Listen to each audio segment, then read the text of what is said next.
What is the cost of revenge? What are the consequences, both intended and unintended? Munich, the 2005 masterwork by legendary director Steven Spielberg, is largely forgotten, but it stands as a towering film that exhibits the voice of the director far more than most of his extensive catalog. It is a tour de force of cinematic language, steeped in deep moral questions, but also reveling in the conventions of 1970s geopolitical cinema.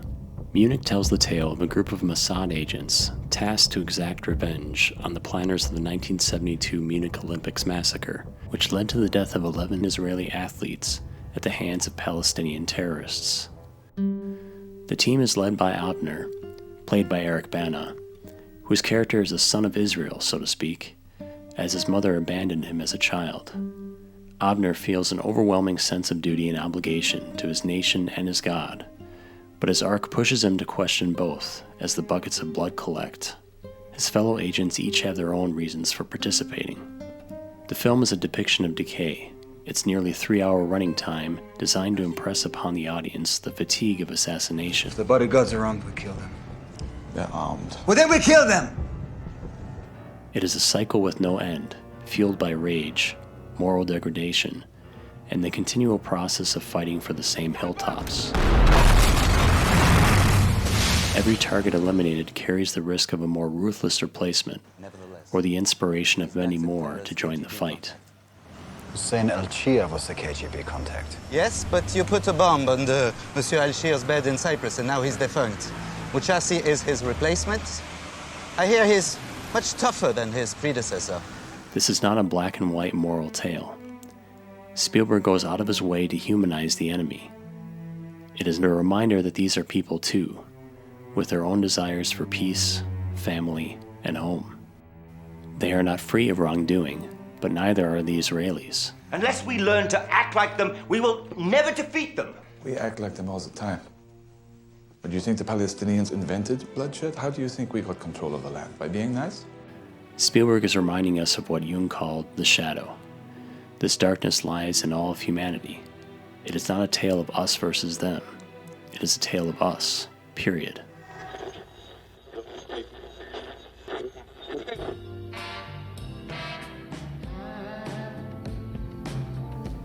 Visually inspired by films like The Day of the Jackal and 3 Days of the Condor, Munich finds its stylistic footing in 1970s cinema.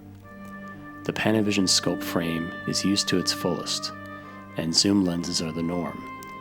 Let's examine one scene that is a microcosm of sorts. The sequence opens with the target, a genteel older author at a public reading. Spielberg is establishing the man's humanity, his warmth. However, this is a man who helped back the Munich massacre. Blocking and geography are key to the sequence, as evidenced in this shot, which reframes several times to create several shots in one.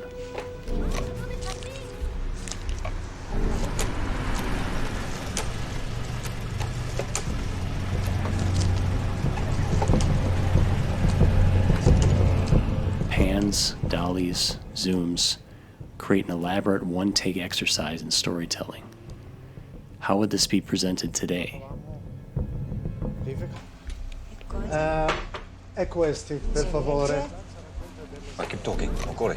Keep talking.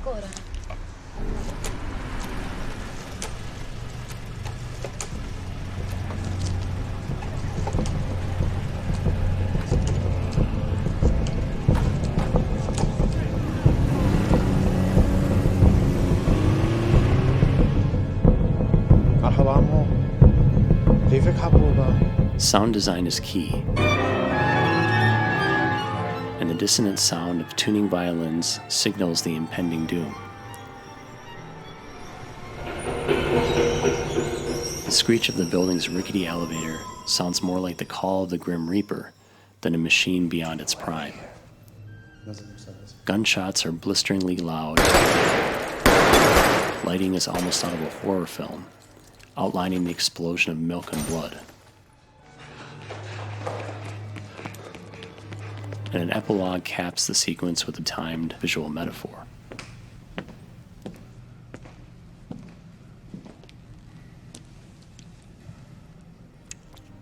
The film is not without its missteps.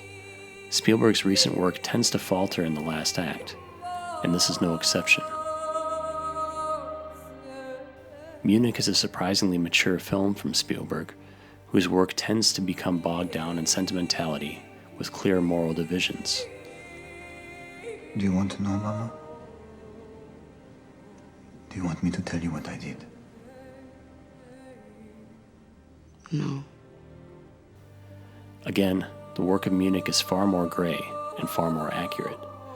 As a result, it may be less satisfying to an audience, but in retrospect, no less impactful. What is the cost of revenge? When does the cycle stop? It has to stop with us, with forgiveness, with a desire to build a new paradigm that is not married to the sins of our fathers.